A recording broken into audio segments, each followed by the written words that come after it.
Hello my dear students, आप सभी को स्वागत है एक बार फिर से आपका अपना YouTube channel source of education.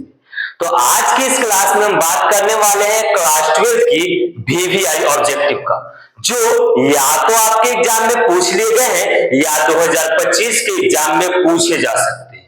तो आज की इस क्लास में हम बात करेंगे चैप्टर 1 के बारे में। चैप्टर 1 में हमें उम्मीद है आप जानते होंगे कि चैप्टर 1 का आपका नाम है electric charge and electric field, जिसमें हम लोग आज कवर करने वाले हैं इलेक्ट्रिक चार्ज।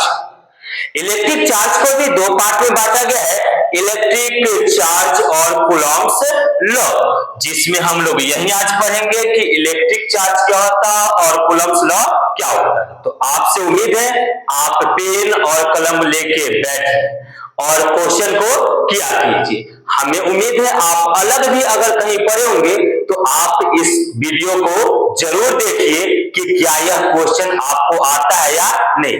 अगर नहीं आता है तो भी कोई बात नहीं, क्योंकि आपको एग्जाम में नंबर अच्छा लाना है।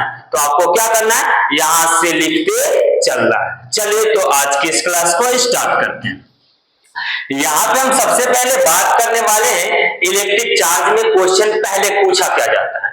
तो इलेक्ट्रिक चार्ज में आपसे सबसे पहले तो यही पूछ लिया जाता है कि इलेक्ट्रिक चार्ज क्या होता है, यानी आवेश क्या होता है। तो आप जानते हैं कि फ्लो ऑफ इलेक्ट्रॉनिकल चार्ज यानी इलेक्ट्रॉन की प्रवाह को क्या कहते हैं, आवेश कहते हैं। पहला क्वेश्चन तो यह पूछा जा सकता है। दूसरा इसके फॉर्मूला से, तो इसका फॉर्मूला होता है Q बराबर IT। Q बराबर क्या होता है, IT, जहां I इलेक्ट्रिक करंट और T क्या है, टाइम। तो एक क्वेश्चन यहां से पूछा जा सकता है कि Q बराबर IT। इसका ऐसा यूनिट पूछा जाएगा तो करंट का यूनिट एम्पियर और टाइम का यूनिट सेकंड यानी एम्पियर सेकंड होगा। तो आपसे पूछा जाएगा कि चार्ज का यूनिट क्या होगा, तो एम्पियर सेकंड। और आप जानते हैं आवेश का एक और मात्रक कूलम होता है, यानी एम्पियर सेकंड कूलम के बराबर होता है। एक बार आपके एग्जाम में यह क्वेश्चन पूछ लिया गया है कि बताइए कि एम्पियर आवर किसका यूनिट है, यानी एम्पियर घंटा किसका यूनिट है। तो एम्पियर आवर भी आवेश का ही मात्रक है और यह आवेश का कॉमर्शियल मात्रक है, क्योंकि यहां से देखिए करंट का यूनिट एम्पियर और आवर भी किसका यूनिट है, टाइम का ही यूनिट है। तो एम्पियर आवर किसका यूनिट होगा, एम्पियर आवर चार्ज का यूनिट होगा। तो यह चार्ज का कॉमर्शियल यूनिट होता है। अगर आपसे एग्जाम में पूछ ले कि बताइए एक एम्पियर आवर का वैल्यू कितना होगा, तो देखिए एम्पियर तो एम्पियर लिखेंगे और एक आवर में होता है 3600 सेकंड। एक आवर में कितना सेकंड, 3600 सेकंड, यानी इसको लिख सकते हैं 3.6 इंटू 10 के पावर 6 एम्पियर सेकंड। तो एक एम्पियर आवर का वैल्यू कितना होगा, 3600 सेकंड या 3.6 इंटू 10 के पावर 6 एम्पियर सेकंड। तो आपके एग्जाम में पूछा जाता है कि एम्पियर आवर किसका यूनिट है। हमें उम्मीद है इसे आप नोट कीजिए। चलिए यहां देखते हैं, चार्ज का यूनिट और भी होते हैं जिससे आपके एग्जाम में क्वेश्चन पूछे जा सकते हैं, जिसमें से एक क्वेश्चन आपसे पूछा जाता है ESU के बारे में। यह चार्ज का CGS यूनिट होता है, ESU। इसका पूरा नाम होता है इलेक्ट्रोस्टैटिक यूनिट, यह इसका पूरा नाम होता है। इसका दूसरा नाम होता है स्टेट कूलम। दूसरा नाम क्या होता है, स्टेट कूलम। आपसे एग्जाम में पूछेगा कि बताइए एक कूलम में कितना ESU होता है, तो एक कूलम में होता है 3 × 10 के पावर 9 ESU। अगर आपके एग्जाम में पूछ ले कि बताइए एक ESU में कितना होगा, तो देखिए ये गुना में है, इसके नीचे आएगा तो किस में हो जाएगा, भाग में, तो 1/3 इंटू 10 के पावर 9 कूलम। इसमें आपका ऑप्शन रहेगा 1/3 इंटू 10 के पावर, देखिए नीचे है +9 तो ऊपर जाएगा तो माइनस का 9 कूलम। यह आपके एग्जाम में पूछा गया।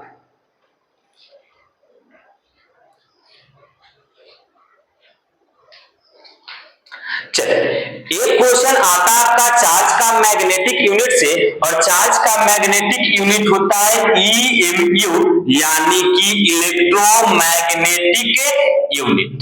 EMU का पूरा नाम क्या होता है, इलेक्ट्रोमैग्नेटिक यूनिट। यह होता है EMU का पूरा नाम, इलेक्ट्रोमैग्नेटिक यूनिट। इसका एक और नाम होता है एबी कूलम। इसका एक और नाम क्या होता है? एबी कूलम होता है। आपसे एग्जाम में पूछा जाएगा कि एक एबी कूलम में कितना कूलम होगा, तो एक एबी कूलम में 10 कूलम होगा। एक एबी कूलम में कितना कूलम होगा? 10 कूलम होगा। चलिए इसे छापेंगे।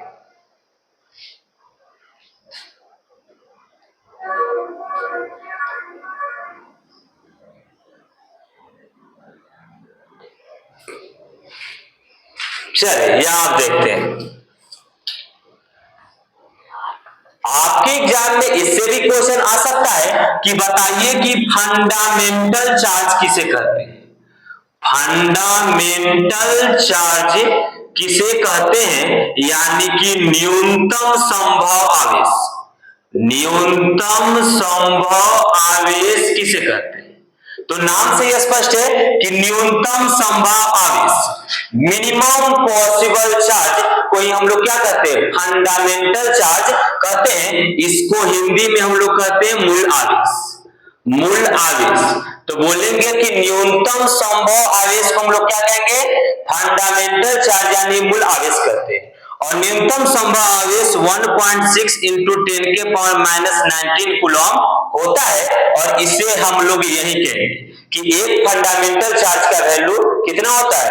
1.6 इंटू 10 के पावर -19 कूलम। इसका दूसरा नाम क्वांटम चार्ज भी है। इसी का दूसरा नाम क्या है? क्वांटम चार्ज भी है, यानी इसी का दूसरा नाम क्वांटम आवेश भी है। तो यह कुछ क्वेश्चन था जो चार्ज से आपके पूछे जाते हैं, चार्ज और उसके यूनिट से। अब हम लोग देखेंगे चार्ज के टाइप से कुछ क्वेश्चन।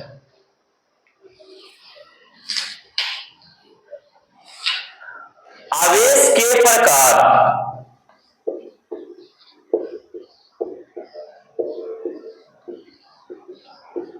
चलिए, तो आवेश के मुख्यतः दो प्रकार होते हैं। पहला होता है पॉजिटिव चार्ज, जिसे हिंदी में बोलेंगे हम लोग धनावेश। दूसरा होता है निगेटिव चार्ज, जिसे हम लोग बोलेंगे ऋणावेश।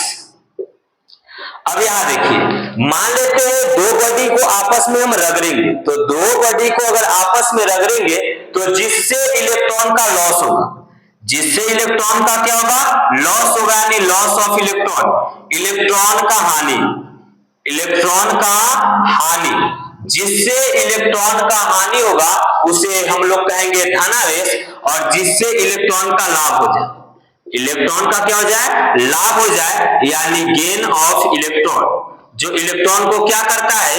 गेन करता है, इलेक्ट्रॉन को प्राप्त करेगा। उस पे कौन सा चार्ज? ऋणावेश। जो इलेक्ट्रॉन देगा उस पे धनावेश, जो इलेक्ट्रॉन लेगा उस पर कौन सा आवेश? ऋणावेश होगा। अब एक क्वेश्चन आपके एग्जाम में यह भी पूछा जाता है कि बताइए कोई बॉडी पॉजिटिवली चार्ज है तो उसका मास का क्या होगा, यानी उसका द्रव्यमान क्या होगा। तो देखिए यहाँ पे धनावेश का मतलब यह होगा कि इलेक्ट्रॉन का हानि कर दिया। अब इलेक्ट्रॉन का हानि किया मतलब इससे इलेक्ट्रॉन चला गया। अब इलेक्ट्रॉन चला गया तो इसका द्रव्यमान गया कि नहीं गया, तो बोलेंगे इससे मास में लॉस होगा। मास में क्या होगा? लॉस होगा, यानी द्रव्यमान में क्षति होगा। अगर इससे पूछ ले तो यहाँ पे देखिए इलेक्ट्रॉन को यह प्राप्त किया, इलेक्ट्रॉन को क्या किया? प्राप्त किया है। और इलेक्ट्रॉन को प्राप्त किया है तो मास को भी प्राप्त किया है, तो यहाँ बोलेंगे इसका मास बढ़ेगा। इसका मास क्या होगा? बढ़ेगा। यानी जब कोई बॉडी पॉजिटिवली चार्ज हो, धनावेशित हो, तो उसका द्रव्यमान बढ़ेगा, उसका द्रव्यमान नहीं घटेगा, उसका द्रव्यमान घटेगा। और जब कोई बॉडी नेगेटिवली चार्ज हो यानी ऋणावेशित है, तब उसका द्रव्यमान क्या होगा? बढ़ेगा। अब क्वेश्चन आपको घुमाएगा, क्वेश्चन यह घुमाएगा कि बताइए ना ही पॉजिटिवली चार्ज का नाम लेगा और ना ही निगेटिवली चार्ज का नाम लेगा। नाम यह लेगा कि किसी भी बॉडी को चार्ज कर दी, मतलब आवेशित कर दी। अब आवेशित करने का मतलब यह भी होता है धनावेशित भी कर सकते हैं और ऋणावेशित भी कर सकते हैं। तो इसका आंसर हम यह बोलेंगे कि अगर धनावेशित होता है तो मास घटता, ऋणावेशित होता तो मास बढ़ता। तो बोला है आवेशित होगा तो क्या होगा? तो जब कोई वस्तु आवेशित होगा तब उसका द्रव्यमान बढ़ भी सकता है और घट भी सकता है। किसी को दिक्कत नहीं। एक क्वेश्चन यह पूछता है कि क्या द्रव्यमान के बिना आवेश का अस्तित्व है, तो बोलेंगे नहीं, द्रव्यमान के बिना आवेश का अस्तित्व नहीं है। Charge can neither exist without mass, because यहाँ पे हम यह देखेंगे कि अगर किसी बॉडी के पास चार्ज है मतलब इलेक्ट्रॉन है, और इलेक्ट्रॉन है मतलब उसके अंदर द्रव्यमान, इलेक्ट्रॉन है तो उसके अंदर क्या है, द्रव्यमान है। यानी कोई बॉडी के पास अगर चार्ज है तो हम बोलेंगे उसके पास मास है। चलिए यहां तक इसे छापेंगे।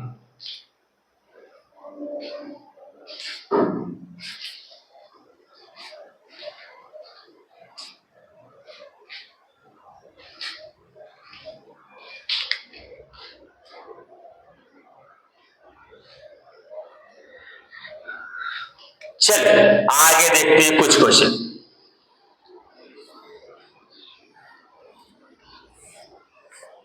एक क्वेश्चन आपसे एग्जाम में यह पूछा जाता है कि हम लोग आवेश मापने वाले यंत्र को क्या कहते हैं, तो आवेश मापने वाले यंत्र को हम लोग कहते हैं इलेक्ट्रोस्कोप।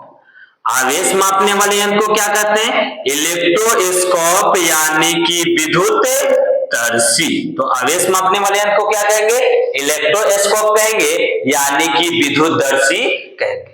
यह क्वेश्चन और पूछा जाता है कि बताइए चार्ज का खोज सबसे पहले कौन किया, तो चार्ज का खोज सबसे पहले आज से 600 बीसी पूर्व मिल्टस के थेल्स ने किया था। चलिए याद देखते हैं। एक यहां पे हम देखते हैं continuous charge distribution, continuous charge distribution, यानी कि कंटिन्यूअस चार्ज डिस्ट्रीब्यूशन।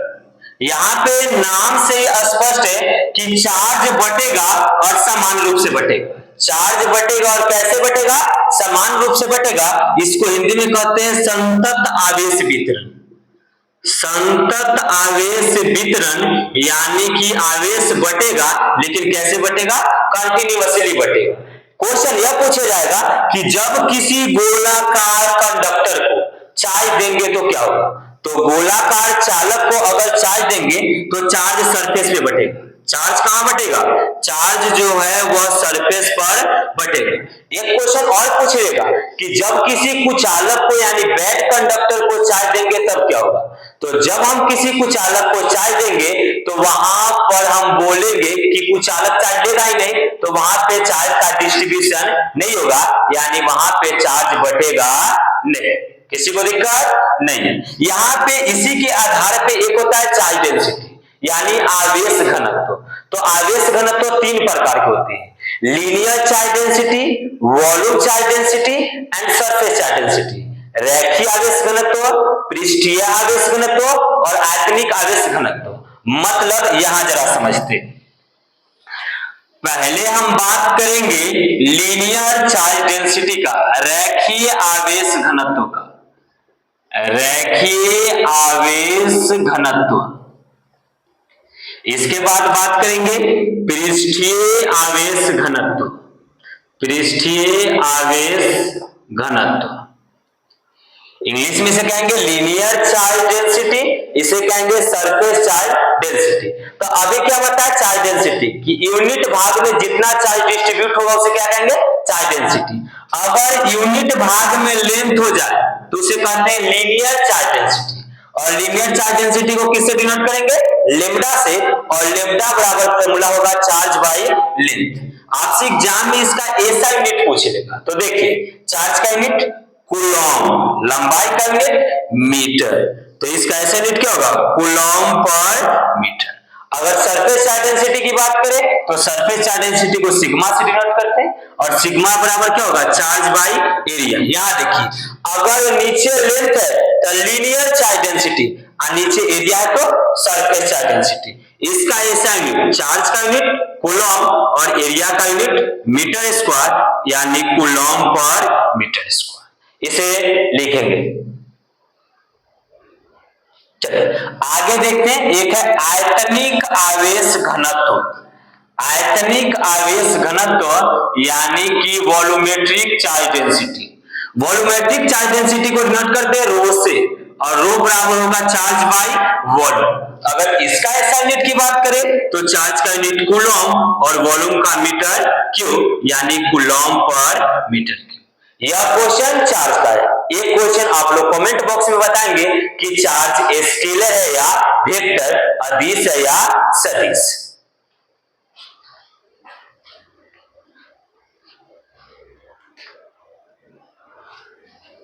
चलिए, अभी तक जो हम प्रश्न पढ़े वह था चार्ज से यानी आवेश से। अब देखते हैं कूलॉम्स लॉ से।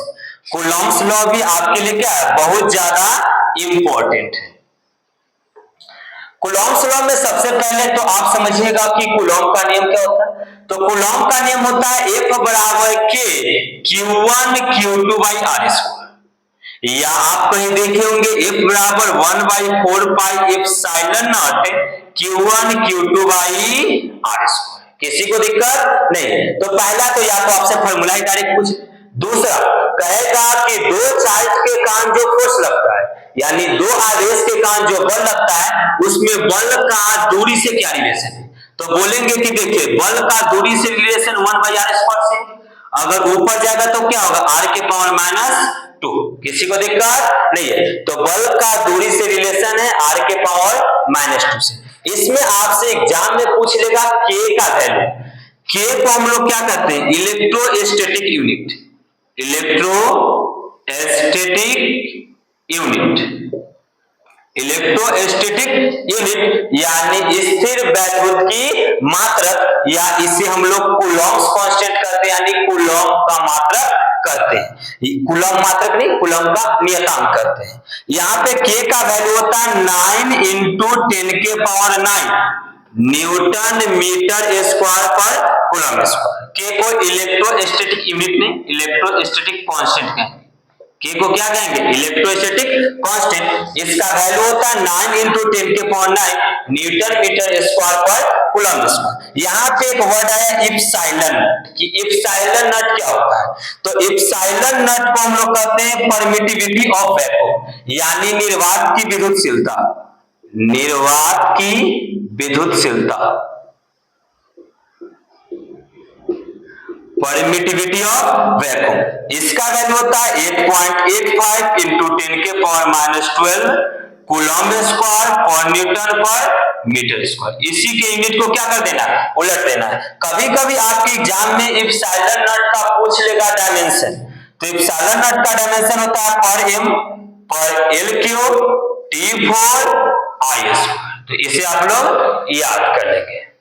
यहाँ पे क्वेश्चन और भी पूछा जा सकता है, k किसके बराबर होता है। तो हम कहेंगे k का वैल्यू 1/4 पाई एप्सिलॉन नॉट के बराबर होता है। चलिए इसे लिखेंगे। चलिए यहां देखते हैं। अब हम लोग आज की इस क्लास का लास्ट टॉपिक पढ़ेंगे और उसका नाम है रिलेटिव परमिटिविटी, निर्वात की विद्युतशीलता। रिलेटिव परमिटिविटी, आपेक्षिक विद्युतशीलता। रिलेटिव परमिटिविटी को डिनोट करते हैं एप्सिलॉन नॉट से। एप्सिलॉन r बराबर होता है एप्सिलॉन बाय एप्सिलॉन नॉट। यहां पहले समझेंगे एप्सिलॉन r क्या होता है। तो एप्सिलॉन r जो है यह रिलेटिव परमिटिविटी है। Epsilon not permittivity of vacuum है और एप्सिलॉन को क्या कहेंगे, परमिटिविटी ऑफ मीडियम। अगर इसका SI यूनिट की बात करें तो देखिए यहाँ पे यह भी एप्सिलॉन है, यह भी एप्सिलॉन है। यह मीडियम के लिए है, यह किसके लिए, वैक्यूम के लिए। यूनिट थोड़ी ना बदलेगा, तो दोनों का यूनिट सेम ही होगा। दोनों का यूनिट क्या होगा, सेम, और वह होगा कूलम स्क्वायर पर न्यूटन पर मीटर स्क्वायर। तो कूलम स्क्वायर पर न्यूटन पर मीटर स्क्वायर से कूलम स्क्वायर पर न्यूटन पर मीटर स्क्वायर कटेगा एक बार में। तो इसे बोलेंगे कि यह यूनिट लेस और डायमेंशन लेस होता है। इसे क्या कहेंगे, रिलेटिव परमिटिविटी, आपेक्षिक विद्युतशीलता। आपसे एग्जाम में पूछेगा कि बताइए हवा या निर्वात के लिए एप्सिलॉन r कितना होता है। तो हवा या निर्वात के लिए एप्सिलॉन r का वैल्यू 1 होगा, जल के लिए 80 से 81 होगा, कांच के लिए यानी ग्लास के लिए 3 से 4 होगा, धातु के लिए यानी मेटल के लिए इन्फिनिटी होगा। यह था एप्सिलॉन r का वैल्यू। आपसे एग्जाम में यह क्वेश्चन पूछ सकता है, एक रिलेशन जरा समझ लीजिए कि मीडियम में लगा फोर्स जो वैक्यूम में लगा फोर्स का 1/εr गुणज होता है।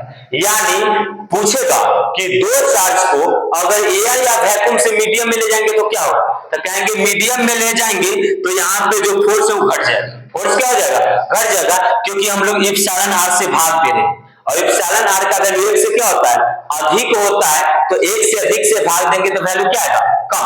तो याद रखेंगे दो आवेश को हवा या निर्वात से किसी भी माध्यम में ले जाया जाएगा तो इसके बीच का फोर्स क्या होगा, घटेगा। किसी को दिक्कत नहीं। एक टॉपिक जो छूट गया है चार्ज से उसको हम लोग देख लेते हैं, वह law of quantisation of charge, आवेश क्वांटमीकृत का सिद्धांत, Q बराबर प्लस माइनस n। यहां से क्वेश्चन क्या पूछा जाएगा उसको समझिए। पहले समझते हैं law of quantisation of charge क्या होता है, यानी आवेश क्वांटमीकृत का सिद्धांत क्या होता है।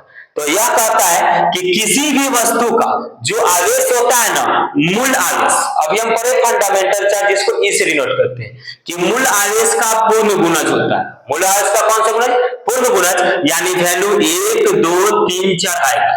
मतलब कि वैल्यू जो है वह डेसिमल में नहीं है, डेसिमल में नहीं आएगा। तो आपसे एग्जाम में क्वेश्चन यह पूछता है कि 1 2 3 और 4.2 कहेगा कौन जो है चार्ज n का मान संभव नहीं है, तो बोलेंगे n का यह मान संभव नहीं है, क्योंकि n का वैल्यू क्या होना चाहिए, इंटीजर होना चाहिए, और यह इंटीजर नहीं। इससे यह भी एग्जाम में पूछेगा कि बताइए कि 1 कूलम आवेश जमा करने के लिए इलेक्ट्रॉन की संख्या, तो 1 कूलम आवेश जमा करने के लिए इलेक्ट्रॉन की संख्या 6.25 × 10⁻18 होता है। कोई भी चार्ज दे और आपसे इलेक्ट्रॉन की संख्या पूछे तो इसी फॉर्मूला का यूज करना है, Q बराबर n। चार्ज आपको देगा, E का वैल्यू आप जानते और n का वैल्यू आपको क्या कर लेना है, काउंट कर लेना है। तो आज के लिए बस इतना ही।